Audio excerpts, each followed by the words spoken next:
ఈనాడు పత్రిక బృందానికి, కిజిజి యాజమాన్యానికి, ఉపాధ్యాయులకు, నా తోటి విద్యార్థులకు నా హృదయపూర్వక నమస్కారాలు. నా పేరు గీతా సంజన.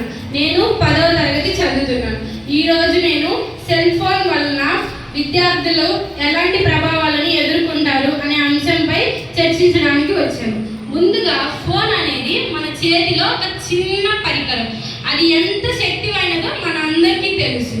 అదే ఫోన్ వలన మనకు జ్ఞానం, సమాచారం ఎంతో అద్భుతంగా తెలుస్తున్నది.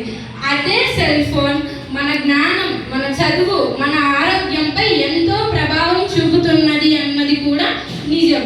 సెల్ ఫోన్ వలన సానుకూలత ప్రభావాలు: విద్యార్థి అభివృద్ధికి సహాయం, ఆన్లైన్ క్లాసులు, నోట్స్, అప్లికేషన్స్, ఇలా ఎన్నో వాటి వలన చదువు అనేది మరింత సులభం అవుతుంది.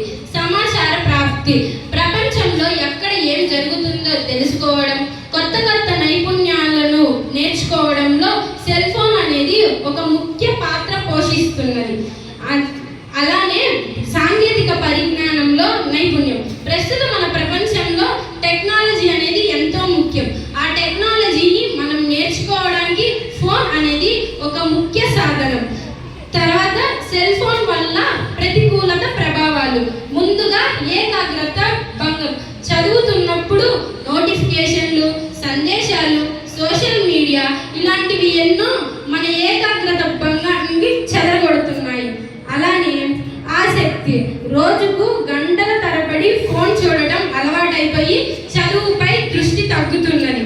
తర్వాత ఆరోగ్యపరితమైన ప్రమాదాలు: కంటిలేమి, నిద్ర సమస్యలు, కంటి సమస్యలు, ఇలా ఎన్నో సమస్యలు ఫోన్ ఎక్కువ వాడటం వలన మనం ఎదుర్కోవచ్చు.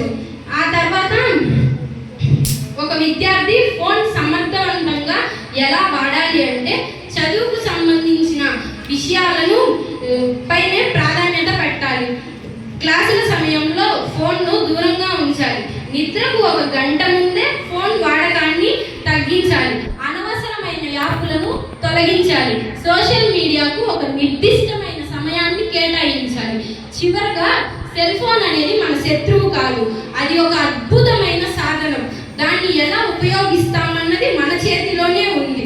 సరికొత్త జ్ఞానాన్ని పొందడానికి, మన భవిష్యత్తును తీర్చిదిద్దడానికి దానిని ఒక పరికరంగా వాడండి, ఒక అలవాటుగా కాదు. నా వరకు సెల్ ఫోన్ను ఒక విద్యార్థిగా నా విద్యా అభివృద్ధికే ఉపయోగిస్తానని మీకు తెలియజేస్తున్నాను. మరి ఇది మీరే ఆలోచించండి. ఇంతటి చక్కటి అవకాశాన్ని నాకు కల్పించిన ఈనాడు పత్రిక వారికి, కిజిజి యాజమాన్యానికి, ఉపాధ్యాయులకు నా హృదయపూర్వక ధన్యవాదాలు తెలియజేస్తున్నాను.